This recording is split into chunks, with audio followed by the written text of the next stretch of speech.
We teach each other how to tell people how we want them to respond. I speak first to the head coaches in the room.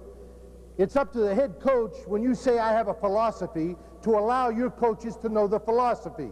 There's no such thing as because coaches are with you, they know what you want. I think you actually have to sit down, discuss, talk through every phase of coaching on how to coach coaches so that you coach people correctly. I say this, and Mike Gottfried, who I feel is one of the fine coaches in the country, and I mean that, was on my staff at Cincinnati in Arizona, and he knows that what I'm telling you is the truth. Every spring and every fall, I gave this same speech.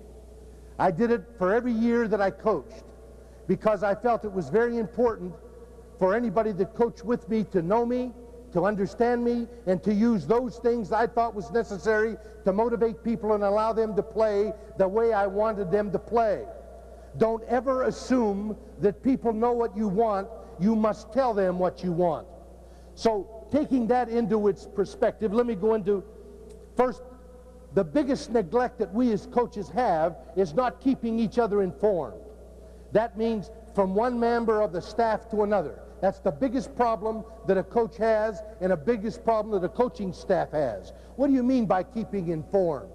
Keeping informed to me is that when I meet with you for the first time, no matter what it be, if it were coaching or whether it be business, I'm going to tell you what I want you to wear, where I want you to wear it, how I want you to dress, and what I expect you to dress in certain locations. You'll say, what do you mean? Let's think of a staff being destroyed because of the clique, and you know what I mean by a clique. A clique is when you go to practice one day and all of you guys are wearing all those sexy uniforms you got, and they're sharp, you know, blue pants and red shirt, all that bullshit in the front, and their pretty hats. And I'm not making fun. I think that's the way to go. But all of a sudden, you guys look real good, and you go out there, man. And then here comes that other coach. Tank shirt, tongs, cutoffs, and he got his hat on backwards, right? Now, he's really an asshole. Now, you know it. I know it. So what happens to your staff? Because I, as a head coach, didn't say this is what we're going to wear on Monday, Tuesday, Wednesday, or Thursday. This is what we always will wear at practice, and this is what I insist you wear. You allow one man to come out, and for no reason but that he wants to be different, he dresses differently, and immediately causes a split in the staff. Because other coaches go, oh, look at the, you know, son of a gosh, dang, look. And this kid goes, hey, man, right? The head coach, it's your fault. It's nobody else. Let's take this same situation and you go to the banquet. It's a PTA meeting, a banquet, a sports banquet. I don't care what it is, a boosters meeting. It's up to the head coach again to say, when we go to these affairs, you check with me prior to going, we're going to dress in this manner. If it's a banquet, shirt and tie. If it's a booster club, casual, dress slacks, sports shirt. Because if you don't, what happens? You go to the banquet, you guys are all dressed, and here he comes again. Tank shirt. I can't do it, but he could. See, muscle, looks good, wears the tight pants. I love it. There's something written on the shirt. So now the staff gets pissed again, right? For no reason, the staff goes in the room, you all like each other, and you look up and say, look at him. God dang, he looks bad. Well, the kid's not wrong, that's him. The head coach should have said, this is what we dress, this is how we dress, this is what we're going to wear. If you don't do that, then you're not coaching coaches. If you don't let them know what you want, how can somebody do it? If you don't let them believe in a philosophy, how can the philosophy be imparted? A philosophy is how you dress.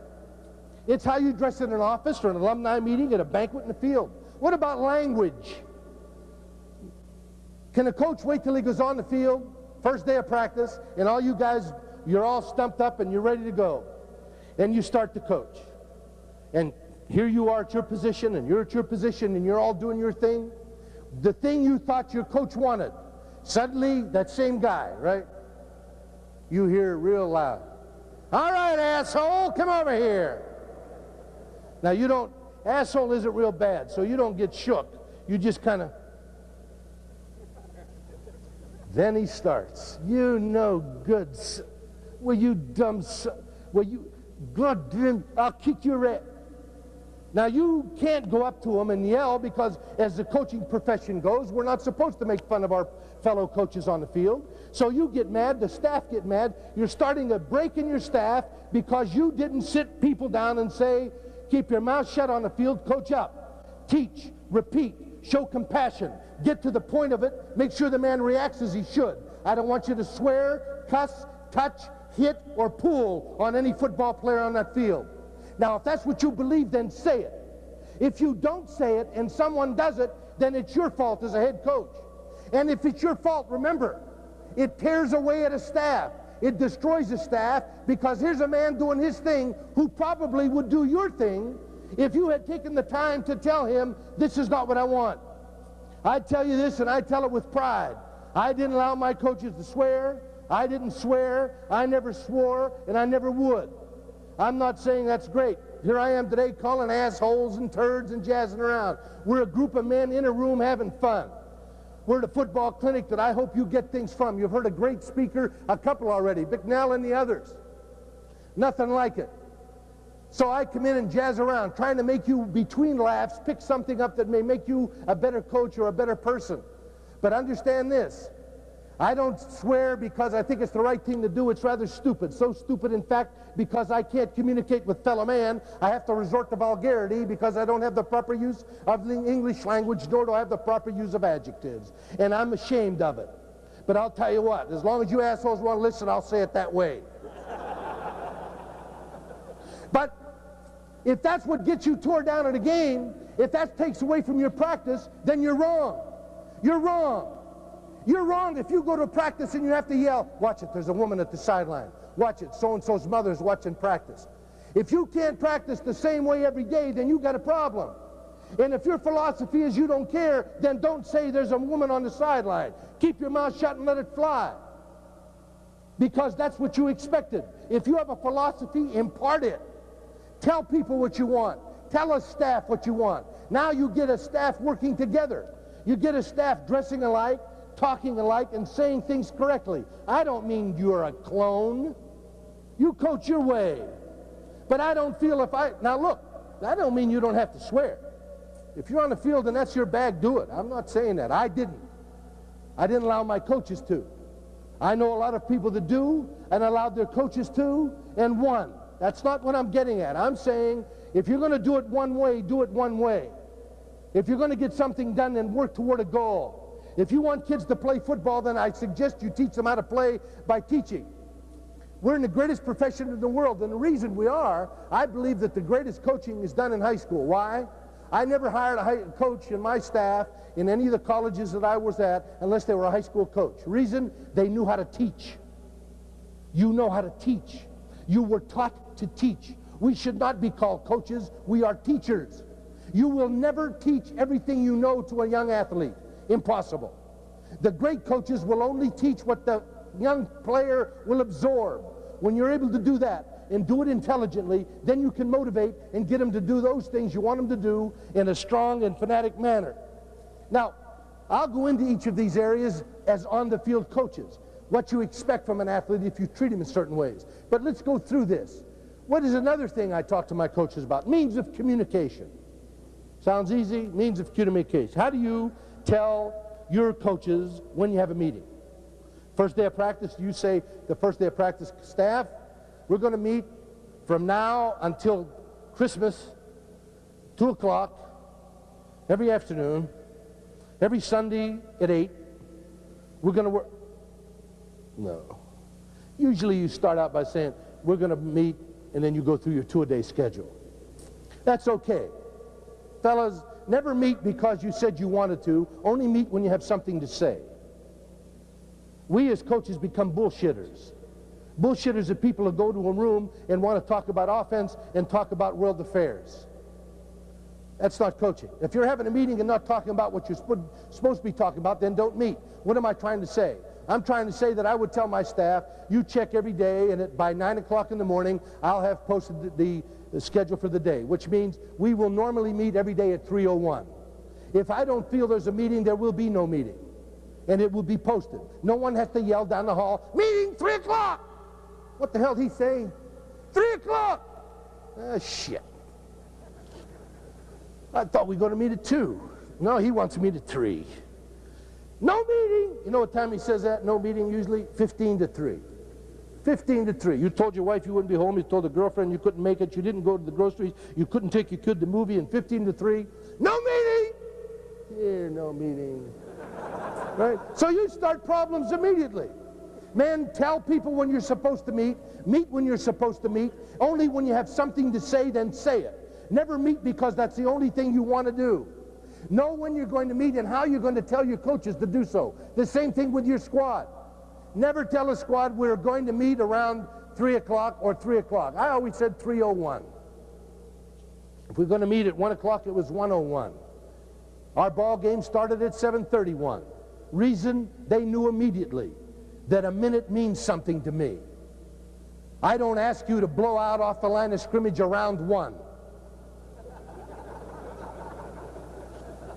When somebody coughs, get your ass off the line. Now, the same thing is true when I say to you, be there at 3:01, don't be there at 3:02. I really recommend that. I'll be there. As a head coach, your responsibility is to be there first. And an associate coach, your responsibility is to be there before the meeting time. And at the time of the meeting, it should begin now. If it doesn't work that way, again, you started a split in your staff. Don't permit anyone to come in meetings late unless there's a serious reason for it. You yourself don't be late. Set up your times and your schedules to work by it. The only way I would talk to a squad, and I do all the time, is when you meet with the football team, you tell them when you're going to meet, especially individual tackles. Okay, all right. Men, we're going to meet today for 27 minutes, which I think is too long. But prior practice, you might meet. Coach, the players, we're going to meet today 17 minutes. Today we're going to discuss the off-tackle plays, a 1-2 kick on 3, double and 4. I want you to pay attention because what I say is important. Are you ready? And you begin and watch it.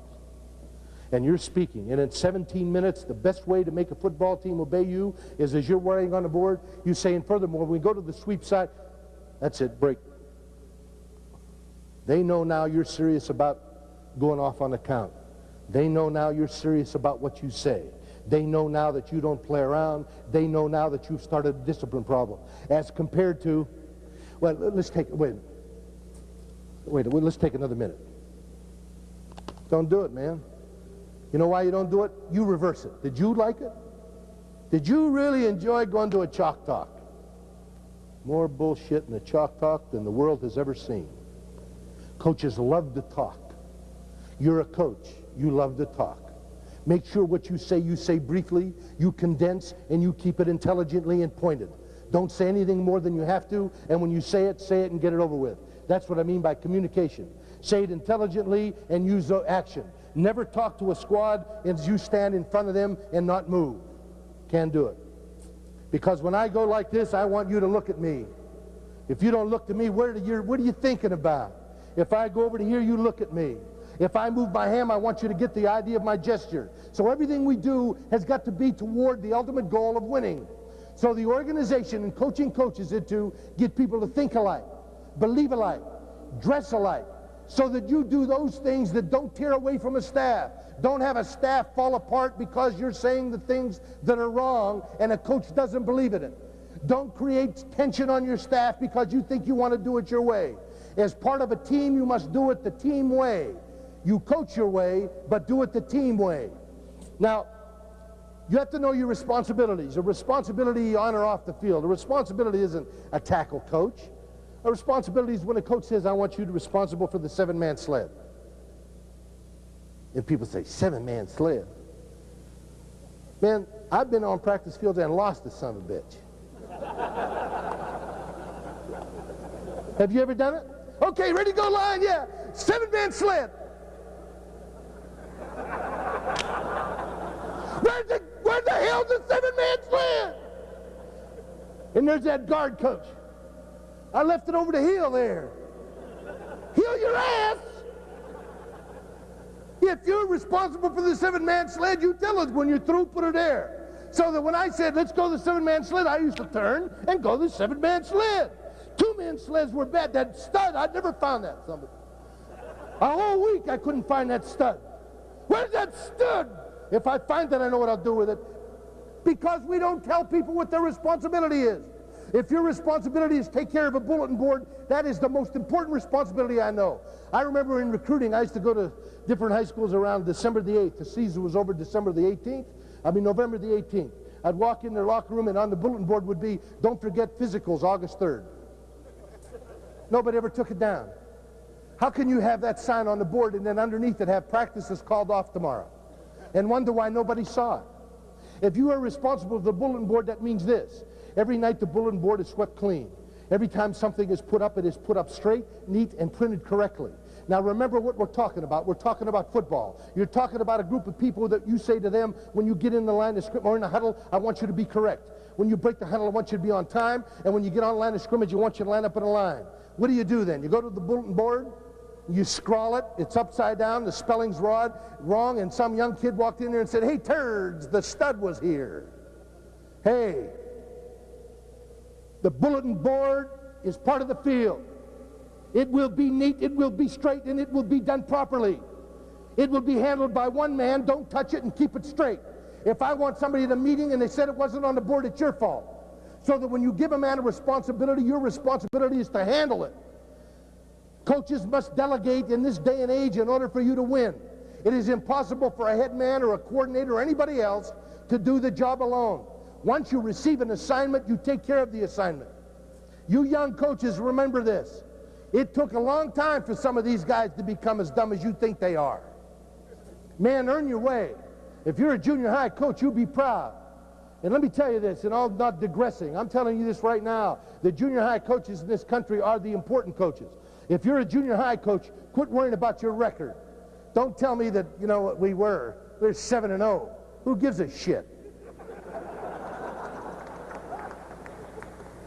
The only responsibility you have as a junior high coach is if you have 35 kids, you make sure the varsity gets 35 kids next year. Because if we had 35 junior high football players and only 20 come up to me, you're fired.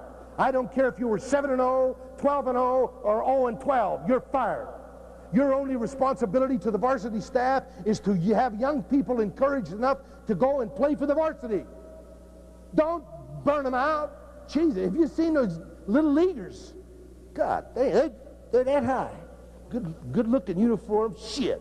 They go to practice and they get one of these guys, a lawyer, doctor, gas station attendant. He's the coach. Okay, kids, you ready? They're dressed better than we are. Shit, yeah, I'm ready. And then they start doing calisthenics. 1 hour. All you see is this dust over the baseball field, right? And you see these 22 kids. Tell me, how do you think that little shit gets out of shape? He's 6 years old. Do you think he drinks a lot?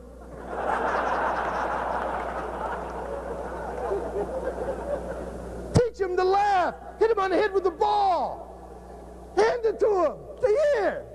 God damn it. Now somebody tackle him. Have fun. Then he goes to the junior high. Then there's that guy. We're going to go undefeated. Who gives a shit? You produce football players for the varsity. The varsity. You understand? He gets fired. You have tenure. His ass is gone because no one comes up. But you won 10 in a row. No, they don't even put it in the paper.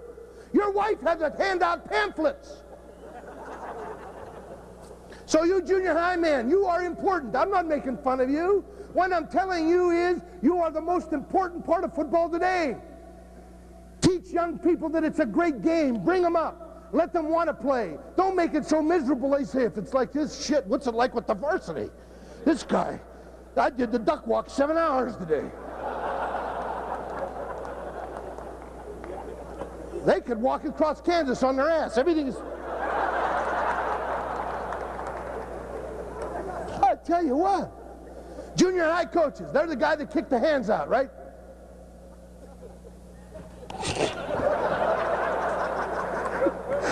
You fell, you fell. You dumbass, I was going forward.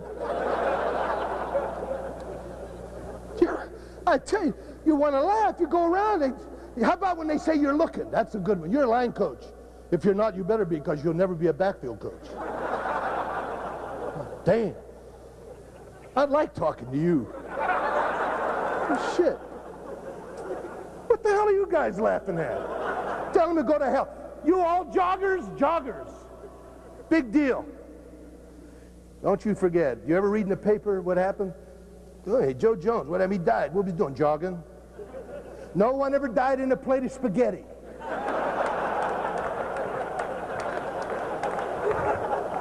That's right. They all die in the gymnasium. Nobody in the restaurant. Go ahead, jog. We don't care. Okay. How about hours?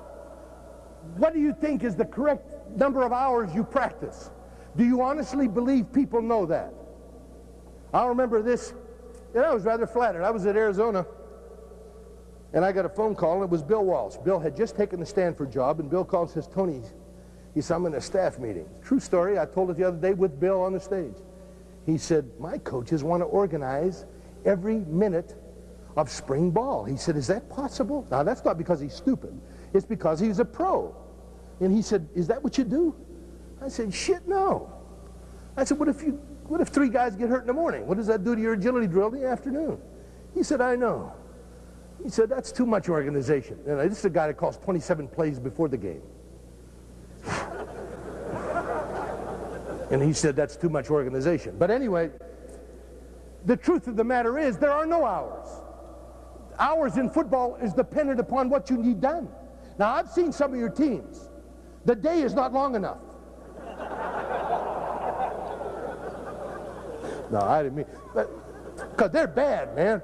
And there's nothing you can do about it. You can't trade them, you can't waive them, and you can't shoot them. You got to live with them. Those turns are yours. Do you really believe if you work 12 hours, they're going to get better? All they do is get tired. That's all. They don't get better. They look at you and say, God damn, I'm tired. I've been eating all day. I don't know how you got it. That's right. So practice time is dependent upon what you can get to a football player and an athlete in time. Remember, if you meet and you talk too long, people retain only 25% of what you hear if the conversation was 25 minutes or longer. If you don't repeat what you said within 48 hours, they will lose 50% of what you said. Consequently, in order for something to be held true, it must be said quickly, often, repeated, and intelligently. Meaning that's why you have a best play. Do you really believe your best play is your best play because it's blocked differently? Is 1, 2, double 3, kick on 4 tough? Shit. The whole world does it. Why does yours work? Because you run it, run it, run it, run it, and run it. And when you're in trouble, you run it. And what plays work? That one. Then how come those other 18 don't? You don't run them. You don't run them. You throw one streak a night. Go deep. We missed this son of a bitch again. Then you get in a game, and you throw the same one streak a game, and miss the game. Because when you need yardage, 1, 2, double 3, kick on 4. Man, it's what you do, how often you do it, in the time span that is necessary to get it accomplished. It's not the length of a practice, it's what you get from a practice. It's not the length of a meeting, it's what you say in a meeting. It's not working your staff till they can't see, it's allowing them to go home at night. It's allowing people the opportunity to live a life. Football really is not the only thing in the world today, and I love it. Your family is the only thing in the world today. You take care of that, and football takes care of itself. That means that you will also take care of the athletes that play for you. A 5-hour practice doesn't do anything but really burn them out. It's what you do and how well you accomplish, but nothing else. Length of time has nothing to do with it. So if I'm an offensive coach or a defensive coach, it's up to the head coach to meet with you and to give you my philosophy. This is the way we're going to practice. This is what we're going to do in practice. And this is how we're going to do it. The same thing holds true now. Let's take coaching on the field. If I want you to do something on the field, the only way I can get it done properly is to tell you this is what I want on the field. I can't wait till I get to the field, and when you make a mistake, say, Jesus, look what... Oh. Now you blew a whole morning's practice because this kid didn't know what to do. And the reason he didn't is you didn't say it. You coach up. If you want to play football or coach football, you coach up. There's nothing better in life than having somebody pat you on the back. You coach up and you use their name. You tell them what you think. When I want my players, my coaches, and I told them this every time, and many of them are in this room, Valicenti, Tommy Liggins, Mike Godfrey, they all were on my staff, and they knew. And they know now because Mike Godfrey is the most compassionate coach I know. You're lucky to have a man like him. And I'm not saying that because he'll take care of him. He's tough, but he knows when to put his arm around him. He coaches up. You understand what coaching up is? Coaching up means that when a kid does something wrong, you correct softly. When he does something well, you correct loudly. You encourage him. You use his name. Use his name. Have you all forgotten? If it's Tom, John, Tony, Jim, that's what you call him. Why do I say that? I learned. Remember the first day you went to junior high practice? I do. My dad couldn't wait. Son, today's the day. Yep. You're going to junior high today. Yep. Football. Yep. Can't wait, Dad. I went to practice. Remember that first day when they put the pads on you? Those hip pads. Remember those? Oh, bitch. God damn. No, you bend. The guy said, can you bend down? Yeah. I feel good. Feel good. Then the knee, remember the pants? It was all right if your thighs were on the side of your legs. And then the shoe with the cleat at the end, that big, too big. And you walked out there, that damn helmet. Football. That's what I wanted. And you got down in your first time you got in the stance. Shoulder pads. And that junior high coach said, you comfortable? Get in a comfortable stance. You wish you'd shut up so you get the hell out of it. Remember that? Then you blew out and then you heard it. Hey, turd! Turd! Turd!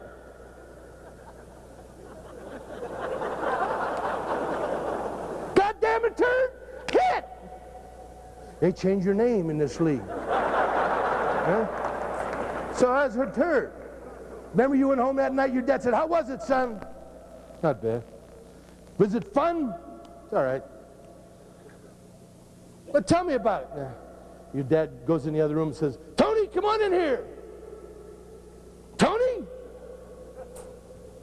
When I call you, come in here. Dad, my name's Turd.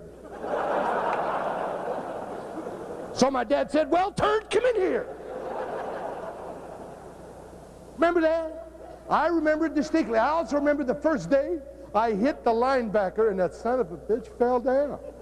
I don't know how. He fell. Good block, Tony. Tony, good block.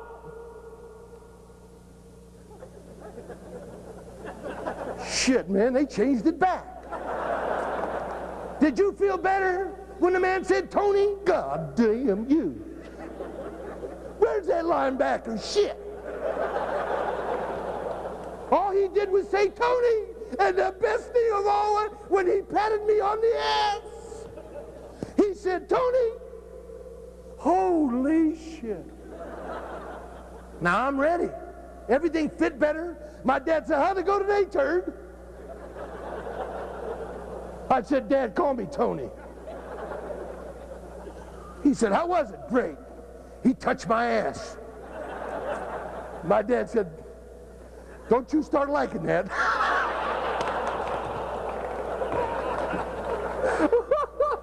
shit, I like that one. I never used it. I could.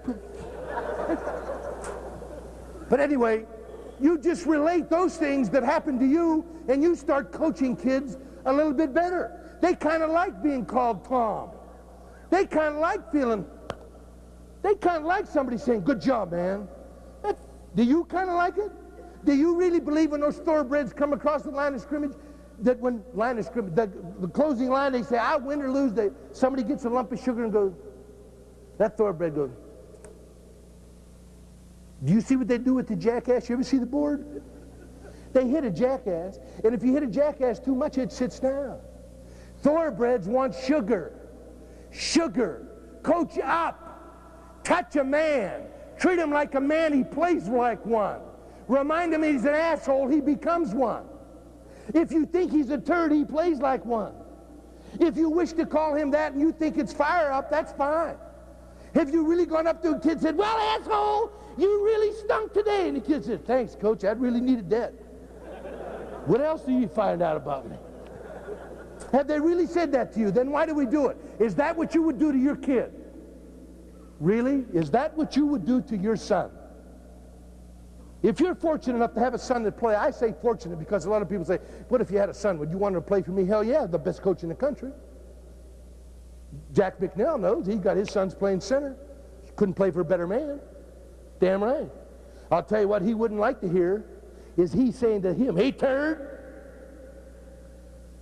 His wife would take care of that one. Man, coach up. Coach up. You want to win? You have an opportunity to win when you dress alike, think alike, talk alike, feel it, want to win, and talk to people like they are people. Treat young people like they're yours. Call them son, call them man, call them by their name. They play then. If you think it's the other way, you're wrong. If you think kicking the hand out is what makes a man tougher, you're wrong. Junior high coaches, I get on your ass because I've seen varsity coaches act dumb, that act tough. Usually people who act tough on the football field wouldn't hit the water if they fell out of a boat. They would. All the tough guys I ever saw coach it tough. They don't talk tough. They get it from their people. It's not whether you were a great athlete that counts. I wouldn't want a guy that ran a 9.3 teaching my kids how to run this wide out. Shit. 11.2. He goes, phew. That kid. And he's pissed off just the way he runs. That's the best he can run. Man, don't exaggerate what coaching really is. Coaching is the material you have at hand. I remember giving a lecture with Lou Holtz a few years back and talking about the dive.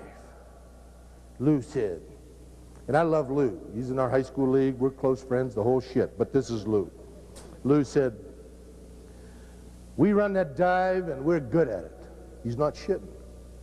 He said, when we run it right in there.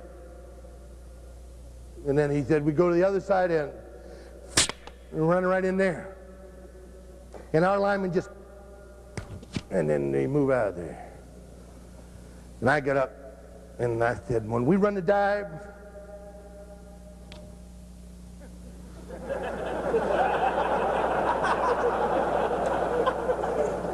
and our linemen, good, good. Hurry up, you asshole! Our dive isn't that good. Really have trouble with our dive. Our dive requires 2 good holds and a hell of a lot of movement forward. Man, I run the dive. I do the color for the gamblers. You don't give a shit anyway. So I watch Ed Kelly. I could run the single wing, anything I wanted with him pulling the trigger. Say, Jim, yeah, throw a completion, please. Do you want it this way, or that way? Hey, man, he's great. He's a super football player. If you don't have one, then I suggest you get the ones you have playing as hard as they can because they want to play for you. Motivation comes from within. You don't motivate people because they hate you. They don't motivate people because they love you. They respect you. They respect you for treating them like people. They respect you for treating them like men, and eventually they play hard for you. True story, kickoff, first play of the game, 1 yard line, we made a mistake. From the beginning, we let it bounce, poop, poop, we're on the 1 yard line going out. Only had 99 to go. 103,000 people. I said, the best thing to do is give it to your best football player who never fumbles, ever. Hubert Oliver, starting fullback for the Philadelphia Eagles right now. Tough son of a bitch. Give the ball to Hubie. Hubie fumbled. He dropped it. I almost died. Now, if I almost died, do you know what Hubert Oliver almost did? He's in Michigan. He's from Ohio. There must have been 500 people, relatives of his there, and he fumbled. The thing you do not do in coaching is, Hubie, you dumbass, you fumble! He looked up and said, I know. He said, now you told all those people, and I dropped that son of a bitch. It's not going to work. True story. I ran out in the field, met him about the hash mark, put my arm around him. They said, hey, Hubie. And he was crying. Crying. I said, Hubie, they never thought we'd do that. And he looked at me. He said, Coach, you're crazy. I said, let's see what they're doing with that shit now, man. So we get on the side, and Michigan gets the ball in. They did with it what I thought they would. They scored 7-0. I said, now we got them. Now they don't think we can beat them. To make a long story short, they beat us by 3 points with a sustained drive in the last 3 minutes and won the game. They won the game because they were better than us. However, Hubert Oliver gained 202 yards, broke the corner man's leg and the shoulder of the safety man, and is now a pro for the Eagles. I wonder if this didn't do more than, you dumbass, you fumbled. Don't you forget it. No one I ever knew walked around trying to fumble a ball or jump offside. The more you can get respect from an athlete, the better they are, especially when the kid sold out for 2 years and never dropped it. And if a kid does drop it a lot, what are you going to do with it? I want to hear it. Trade him? Bench him? That's not bad. You can have a no-back offense. I mean, do you have an idea what you might do? You got to coach him. We must coach what we have. Then coach him up. Have fun with him. The only way you're going to make it in life. You know, we all expect people to run the sweep right and left. Do you run all your practices right and left? Sweep right, sweep left, trap right, trap left. Zip right, zip left. Hook right, curl left. Curl. Man, human beings can't do everything the same both ways. There's some people run to the right and they rip it. That same guy going to the left. Now what the hell are you doing running it over there for? Well, we got to have it both ways. Why? They'll know. Coaches don't know doodly. Coaches defense the field. They must surround your football team. They won't say he will never run to the left. If I know defensive coordinators, they say they've run 972 times to the right. Why are you lined up on the left? This week, I think they'll run to the left. Right? Did you ever get ready for a game and they use in Oklahoma for 7 years and your coordinator puts in a split six? What are you doing? I just know they're going to run. Offensive line coaches and defensive backfield coaches are a little different. They're all just a little different. Are you a secondary coach? I thought so. You just I can pick it. You take it easy, son. Just back up when you're in trouble. They're all alike, secondary coaches. What do you think? I don't know.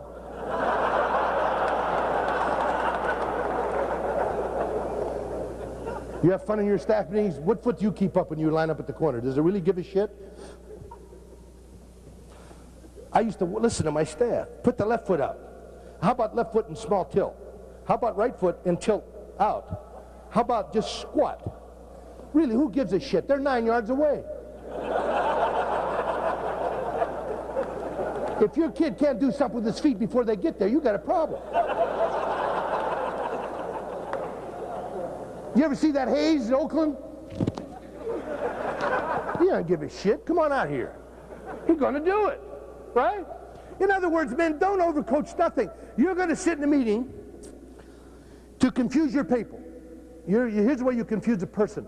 You're offensive line. You're an offensive line coach. You got to be. You couldn't be defense. No movement. Your pursuit range would be a closet. Closet. Jesus. Well, hey, I'm not making fun because we're both in the same league. But you guys will go to an offensive meeting. Here's what you do. You'll sit down. You right there. You four. Offensive line coach, center, guards, tight ends. What do you think? Let's set up the rules. Okay, nice and cool, air conditioning. What are we going to do about that trap right? You're first. Well, I think we should block number. That sounds good. What do you, is it, any going to the center 0? Yeah. How about 0, 1, 2, 3? Okay, we'll use that as the basic. Wait a minute. What if they're in a gap? Well, then we're going to have to say red. If it'll be 0, 1, 2, 3, gap red. What if it's only front gap? Let's call that green. Good. It's 0, 1, 2, 3, gap red, green out. And you say, but if they're in a split 6 and stack, what are we going to do? We're going to have to use a little zone. Okay, we'll go 0, 1, 2, 3, gap red, green, man up, first man my side, no man my side, block out. That's the base. Let's make the rule. So now you start making the rule. Beautiful rule. Now, when you get through, you say, I got the guard. What do you got the guard doing? Well, I got a guard. If the guard can flip, we'll block down. If the guard can't flip, we'll show block out. And the center has man on, he'll post. If there's no man on, he'll block backside. The man on, he'll reach.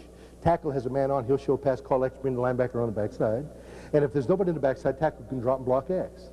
On guard or pull. If it's an even call, he'll block short. If it's not call, he'll block long. If it's both called and a block in the gap, we'll turn it up, he'll take the linebacker. That sounds good. You put all this shit down, right? The four of you.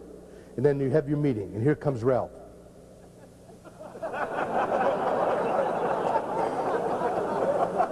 And you said, hey, Ralph, have a good summer? Ready to go, coach? I'm ready. Do, do, do, do. That's Ralph. And then Pete comes next to him. Pete's a little smart. Pete, how's your summer, Pete? Not bad. Only in jail twice. Only in jail twice. So now you go to the road and say, Ralph, we made everything easy for you today. We're going to give you the trap rule. And Ralph says, no shit. Right, we're going to go over it right now with you, and we want you to get it. You ready, Ralph? Yes, sir. You mind if he writes it? Ralph's not good with the pencil. He said, have Pete write it, you copy it. Then you start, right? It's man on, no man on, front side, I got a double team block. If I'm a guard and I can fit to the onside, I block down. And no guard on my side, I will block back, take the first man my outside. If I show pass on an even defense, I'm going to show pass and block inside until I get the linebacker trap. If I have a man on, first man on, I'm going to call post. Post in the double team area. If no man in the post area, block back. If man in the post leave area, block red. Block red, red, red. If green shows, I block front side out. Tackle shows, I block back. Linebacker my side. No man, I take first linebacker my side on or off line of scrimmage unless I call X. If I call X, I take the end of the onside back on the linebacker. I take the end on his side. Guard will show pass block to the hook in the zone. We'll take guard pull to the backside. If they're in a split 6, call time. And then you say, you got that, Ralph? You got that, Pete? See, because last year Ralph and Pete used him blocking. Who you got, Ralph? I got him. Who you got, Pete? I got him. Hey, where's the ball going, Pete? On my ass. Where do you think we should block? Right there. What if there's nobody here, Pete? I'll take him. What if there's 2 guys here? You take him, I'll take him. What if he's a big son bitch? I'll call X. You take him, I'll go around.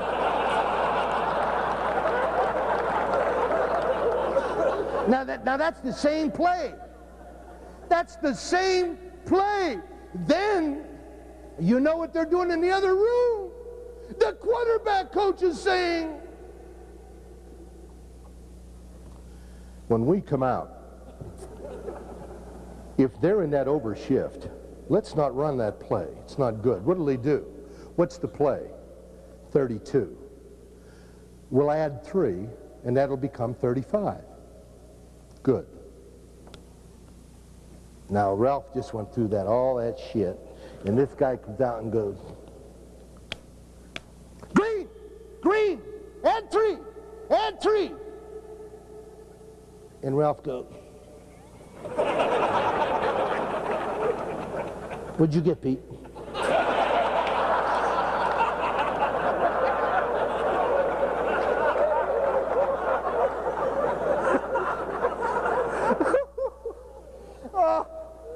got 36, Pete got 37. There's opposites. Pete said, shit. Why don't he shut up? It's going right here.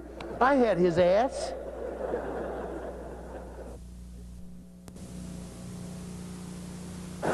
Now, you really believe that kid is better today?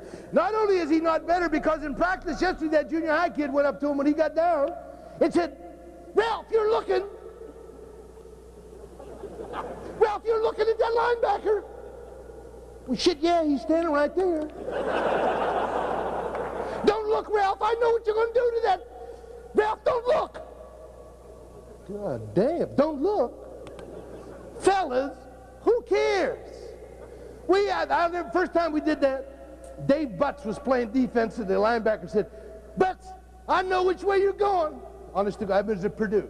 Dave's about 6'12", 390 pounds. Dave said, Chevy, you're right. I'm going over there. I'll meet you there. In fact, Chevy, he said, go ahead and line up over there. Save all this shit. And I'm listening. And Butts said, I'll kick his ass over there as well as kick his ass over here. Man, it's a matter of who you have, where you have them, what you do when you have them, how you motivate them, if you speak intelligently, do they get up in their position, do they play hard for you, are you teaching what they can learn? Because if you put too much in a man's head, his feet don't move. His feet don't move.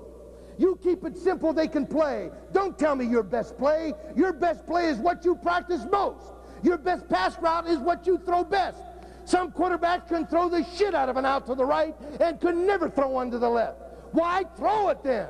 Because that guy, Twitchy, will cover the son of a bitch anyway.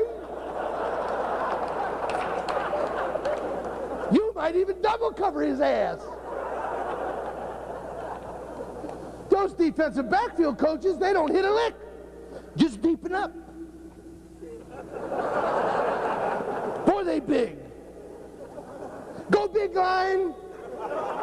Go get him, big studs. Kick ass, kick ass. Here they come. Here they kill him, big line. And their eyeballs get like this. That hole open. God damn. And then you get to him. Hurry up, big line. Hey, football's so much fun if you think of it. We got guys like that twitching. Offensive line coach, split six. I know it. I know it. Split six. The only relaxed people in the world, quarterback coaches. Throw it, man. Throw it. Throw it. Look, Mike, you're even sad. Mike, the Kansas coach, he's relaxed. You impress me for an offensive line. Good looking, unless you're playing around with that pencil a lot lately. Just take it easy, Mike. You get to you, goddamn. That's why they moved Valicenti from the secondary. Coach Val, he liked it today. He said, this quarterback coaching is good, coach. All you say now is, let it up a little higher, a little higher. Before that, he was going, all right, left, right, left, right. Nice catch. Just back up. Secondary, get deep. Deep. If it was up to you, it would be 110. One-man line, 10 defensive backs. That's 2 nickels. So Frank Broyles doesn't get confused. That's a 1 nickel nickel. 10 guys all lined up. All right? Get what you can from an athlete by letting the athlete do what he can do best. Example, the best example in this world. Here's Ralph again. Ralph is a defensive football player. Ralph's about 222 pounds, 5 foot. Ralph's fat. But Ralph's all you got at nose guard. But what you do is an agility drill, you put him up against Pete. Now, Pete is that linebacker. Good looking son of a bitch. Quick. He walks quick. Okay? And Ralph just kind of... And then you'll get in front of him for agility drills, right? And you ready, Pete? Pete. Go, go, go, go, go, and Pete, goddamn, go. Everybody go, Pete. Ralph, you ready, Ralph?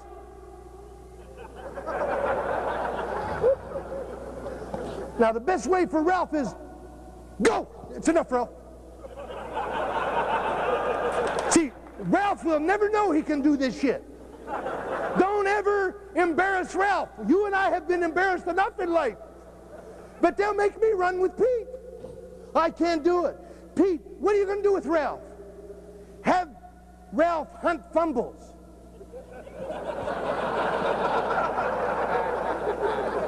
And then when he finds one, call Pete. Pete!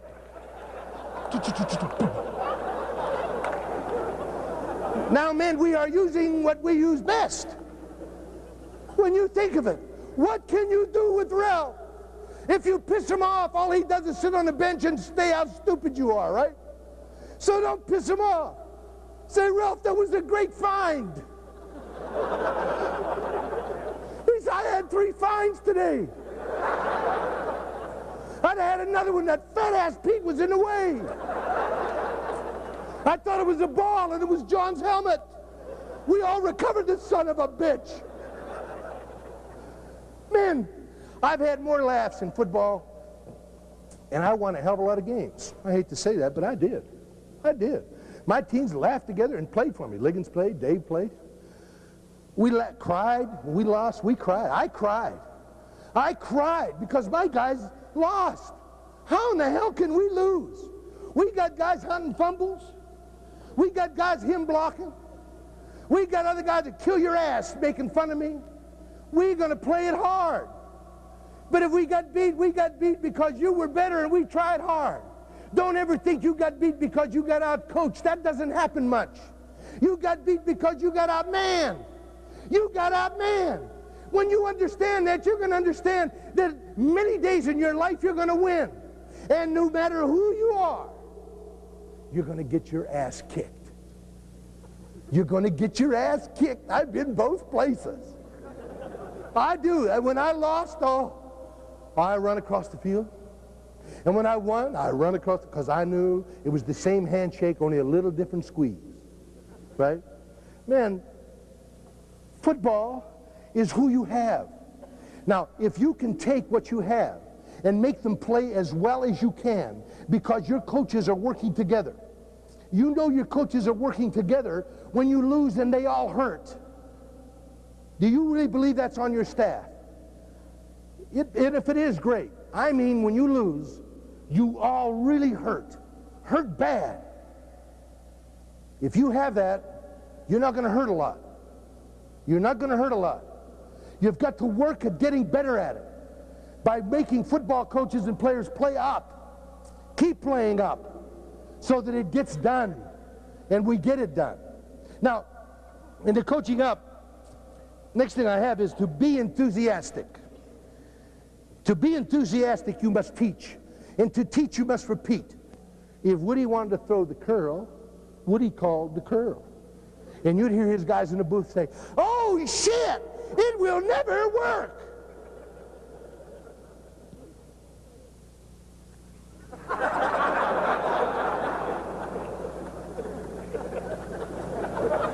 Now, if he's a nose guard, Woody would throw the son of a bitch and complete it. That's all they ever threw. That kid could throw a curl in a tornado. Zoop. And that defense, that offensive receiver, he'd give it a spin, a move, a shuffle, a jab, a do, open. And all your guys are going, and the guys upstairs saying, should never work. Man, he threw the son of a bitch into anything and completed it. I'm not saying that's the way to do it. The only reason it worked was that's what he did. That's what he did. That's why in your preseason practices, when you scrimmage and you add those little wrinkles you've learned in the last 5 clinics and you don't gain shit, you immediately go to the 46 play, your favorite. God damn it, run 46. The whole team goes, it's about time.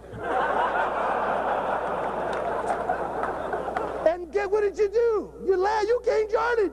Oh, rip. That's goddamn nothing to the play. The whole world runs that play. But you love it, you believe in it, you coach it, the kids love it, they believe in it, they accept the coaching, they do it over and over again. There's a guy in Texas at Brownwood, Gordon Wood's his name, good friend of mine. He must be 78 years old. Gordon Wood won more state championships in Texas than anybody that ever lived. I mean, the shit he wins. Gordon Wood hasn't changed one offensive play in 23 years. And I hear the same shit. All he runs is, really? But when he runs it, no one's up.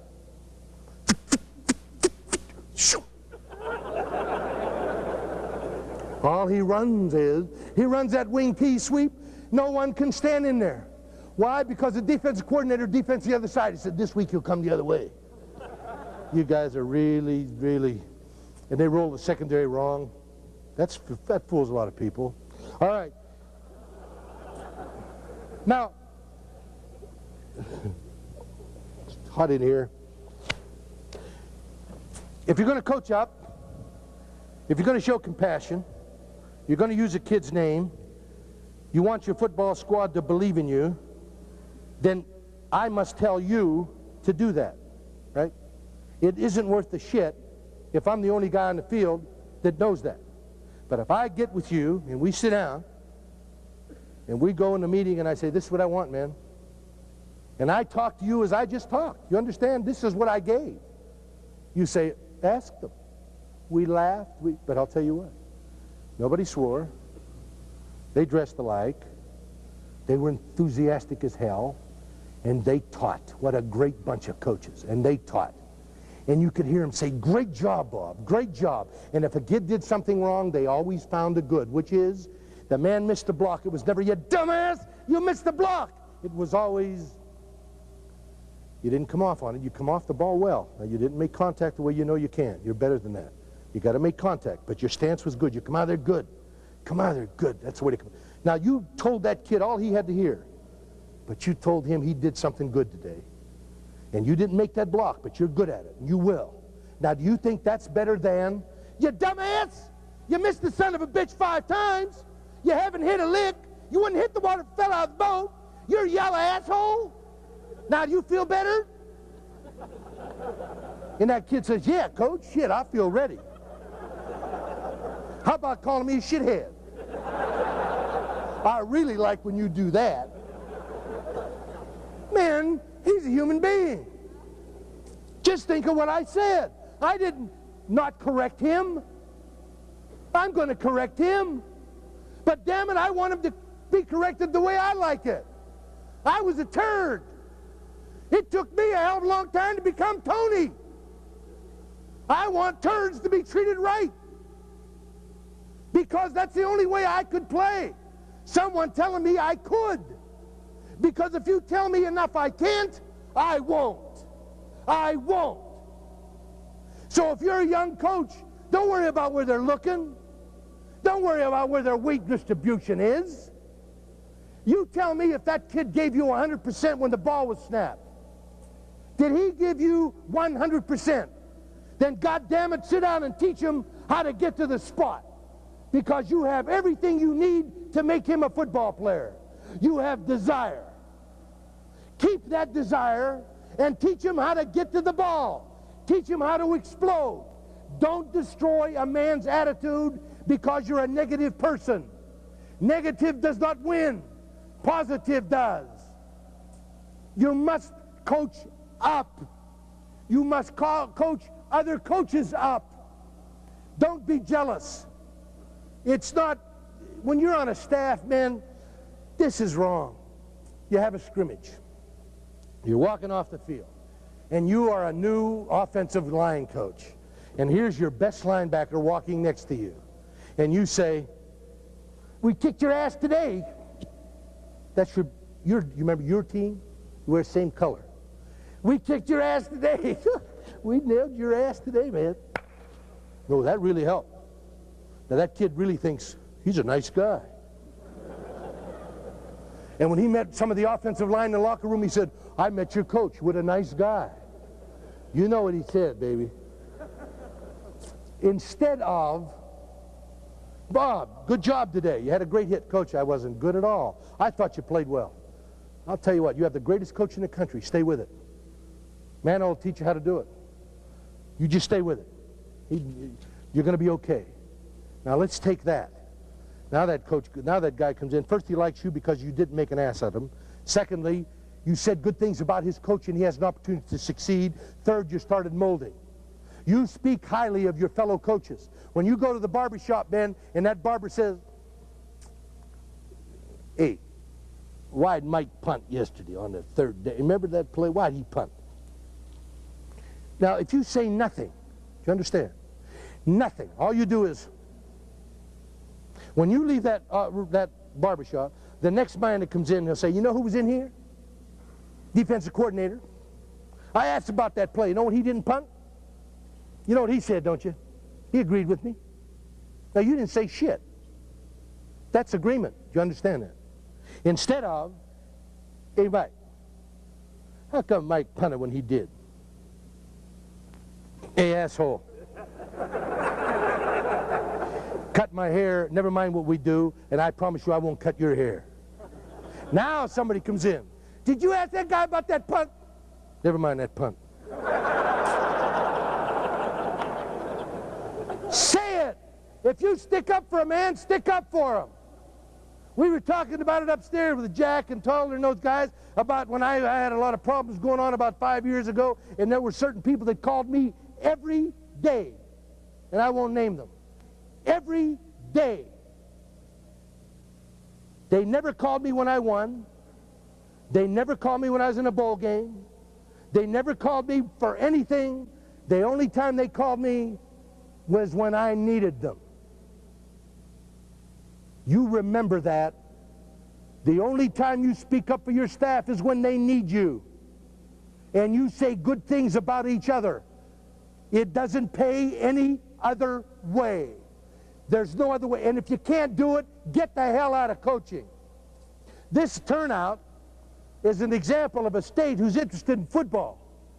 I give about 35, 40 clinics a year. And they're not this size anymore. They're down to 150, 200, 300 here. This is over 500 people. That means that you are interested in athletics. You are interested in your sport. Well then, damn it, say good things about each other. And don't worry about the guy that goes on the...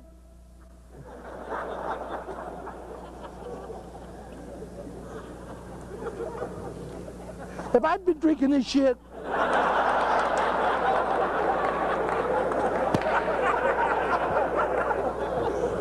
I don't remember. I haven't been drinking it. Stay there, goddammit! You know I'm on TV. Thank you. Wet my notes, all that shit. Okay. Now, beside coaching coaches, I always had a meeting and I called it, Goodbye Dear, Football is Here. Now, you want to talk about assholes. Some of these wives are really something. They destroy staffs as if they have machine guns. Do you ever go to a stands and hear them, you'll know what I mean. Our linebackers are all right. It's the secondary that stinks. How about this one? If the defense would only stop them so we could get the ball, the offense would score. Now in front of you is that same barber. And he's saying, Mrs. Jones thinks the offense is full of shit. Men, women, it's a funny place. Men,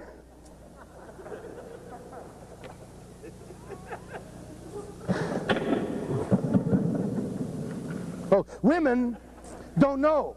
They don't. So you bring them in a room and you say, Mrs. Jones, let me tell you something. The linebackers your husband coaches are mine. I'm the head coach. They are my linebackers. They're not your husband's. Now, don't be angry with them. Be nice. They like this talk.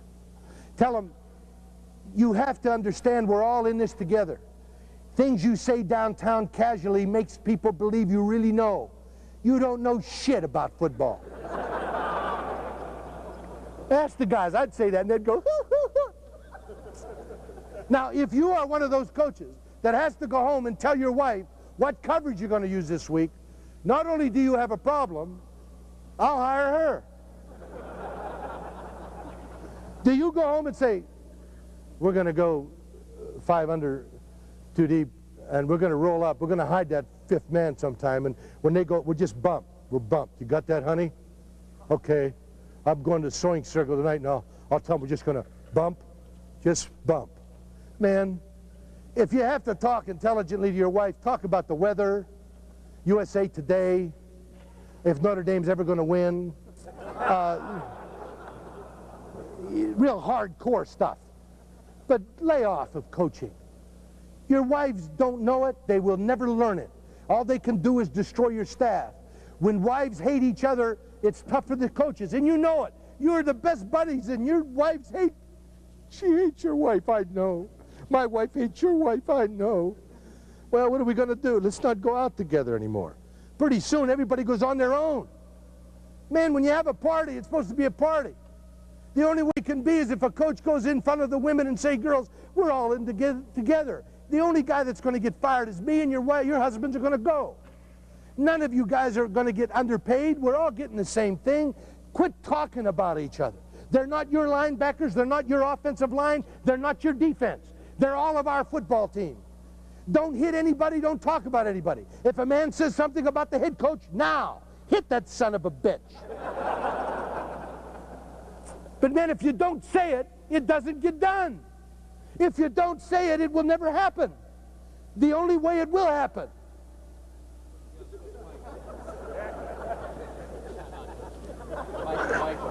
If I didn't love that, I would say things, but I love you, Mike. What do you need? My mic went off? They're laughing. What do I do with this? All right. How's this other mic? Am I okay? Thank you. That's a girl. Ooh.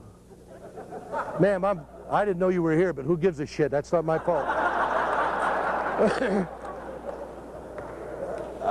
And she's attractive. I don't mean to be rude. Did you realize I wasn't drinking this? All right.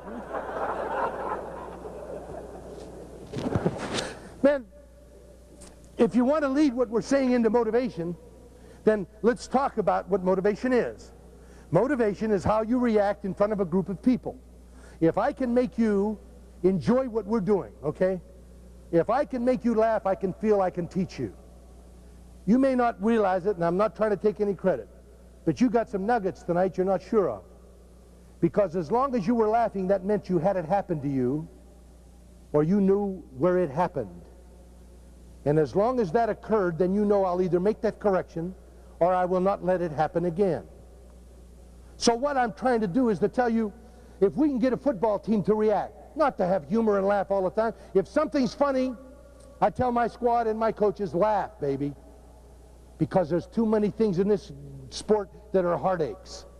If something's interesting, make it be interesting. If you make fun of a person like I was doing to our little guy carrying the water, if he doesn't know that I like him, then I got a problem. If he couldn't feel that I wasn't being nasty, then I have a problem. You understand that? If I would do that to an athlete, use that as an example, and let that young man believe that I truly was trying to embarrass him instead of telling him I really like you, then I was wrong. But I feel that he knows that. And I'm not doing, I feel he knows that. If I could pick on him and have him sit there thinking I'm a son of a bitch. Do you think I'm a son of a bitch? That's okay, just about. I'm not going to ask you.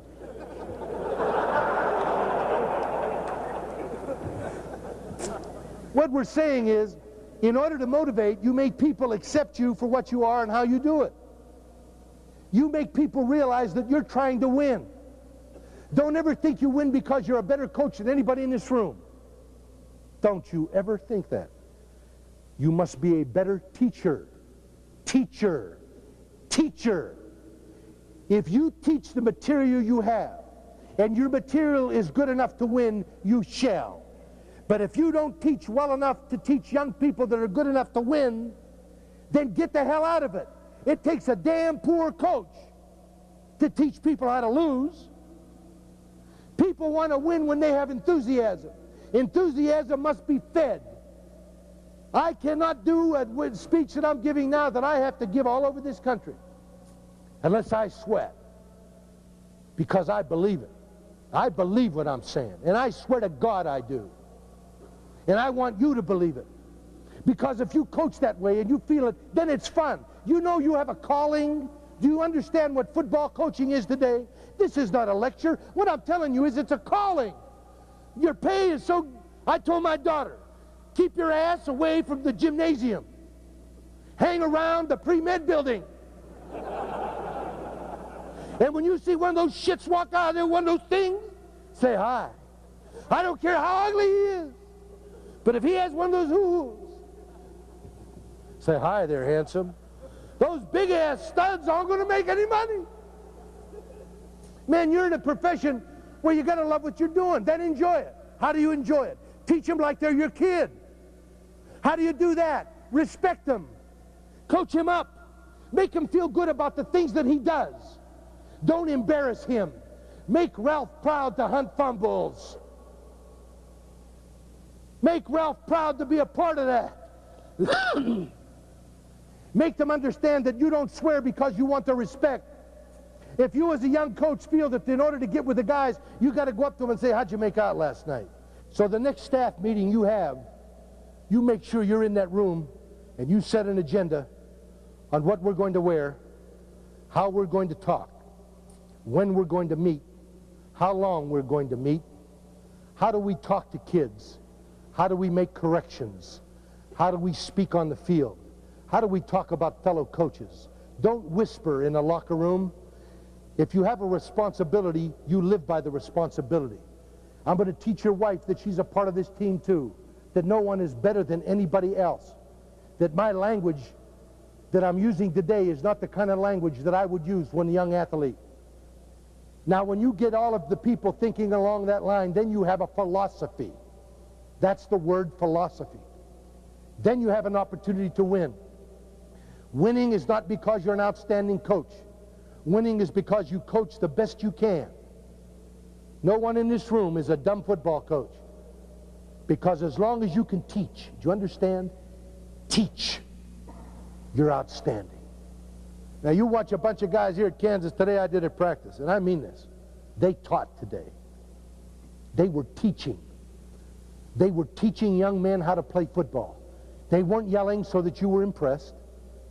They weren't bitching so that you thought they were tough. They were teaching him to become better at what he did.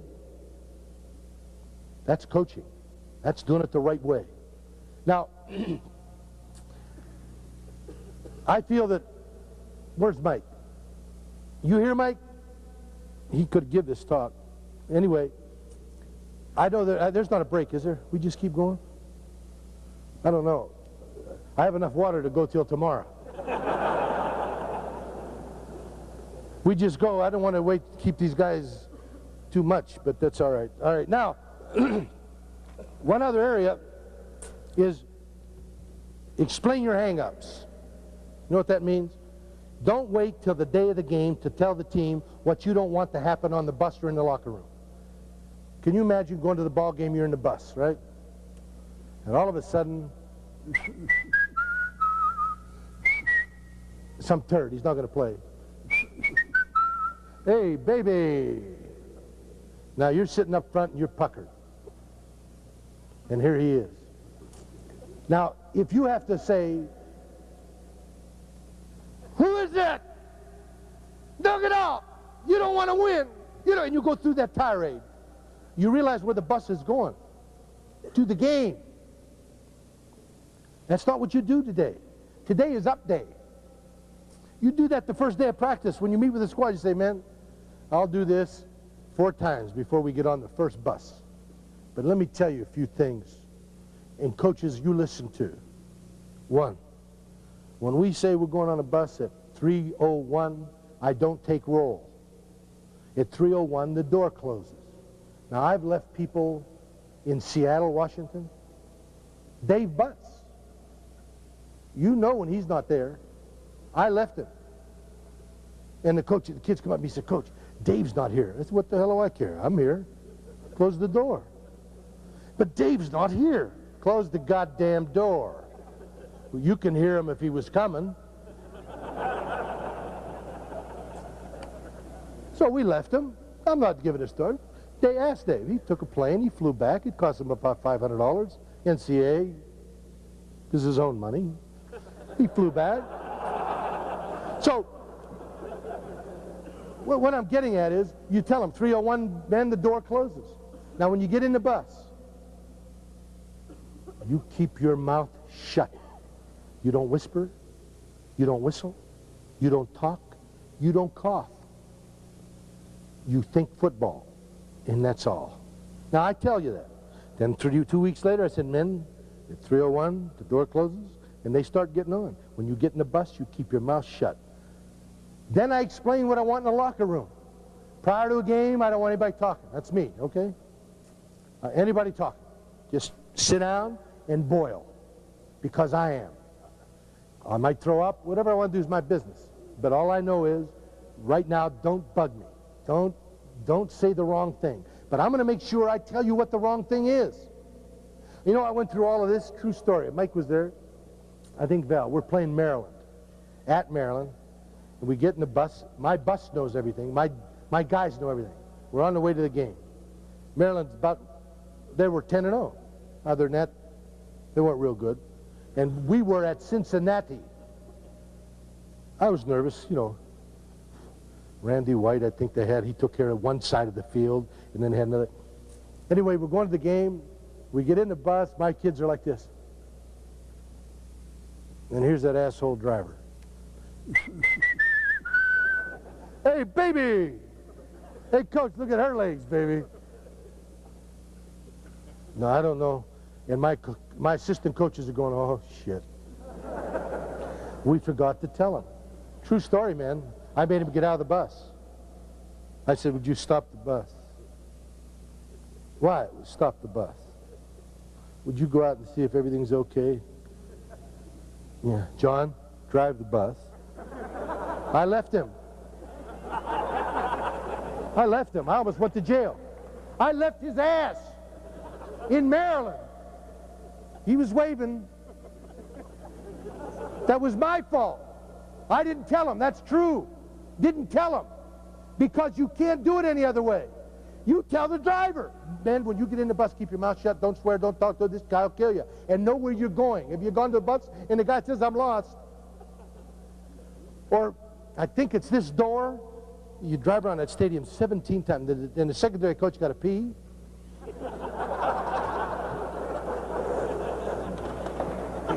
Everybody's a nervous wreck and the guy can't find the bus.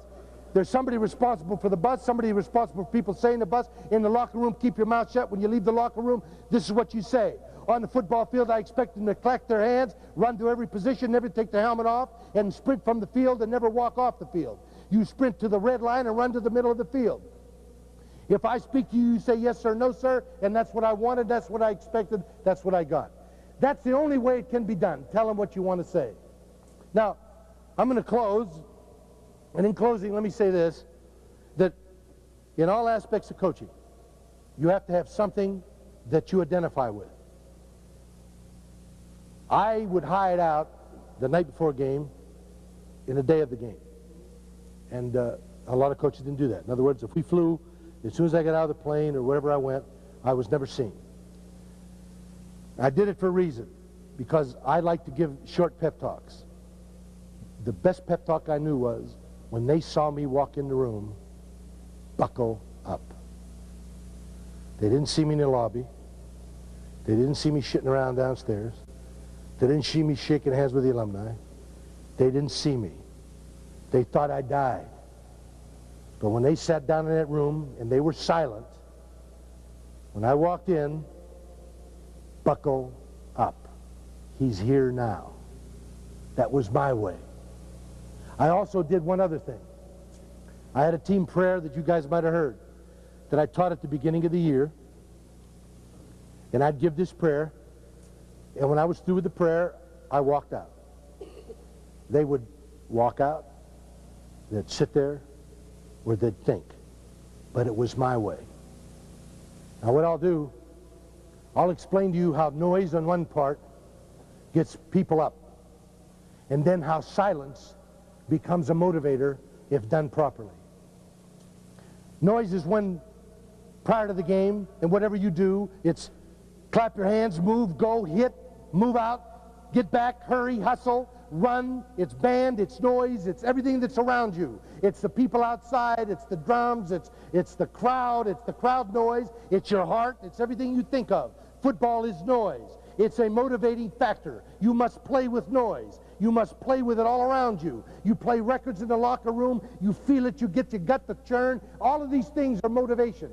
But then silence is a motivator. Also, if you're quiet, if you don't talk, if you're just as silent as you can be, you hear somebody breathe, you hear a cough, you hear a fan, you hear somebody else snort, you even hear somebody start to cry, somebody start to sob, then you know that motivation comes in varied forms. Motivation is not only what you say, how you coach or how you coach up. It is not only noise, it is what you say in silence that follows. If you do it properly, if you do it correctly, if you motivate intelligently, then that also becomes an asset. What is that? The way I get to prayer and the way I get to silence is when we get into the locker room, you walk up, you stand in front of them. The first thing and the last thing I ever said was, let us pray.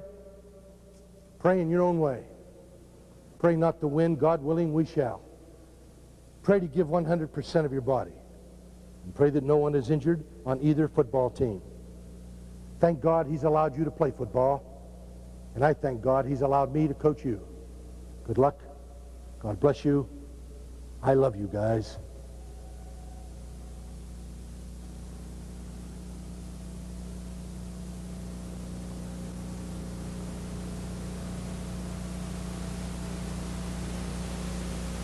Thank you very much. You've been a good audience. Appreciate it.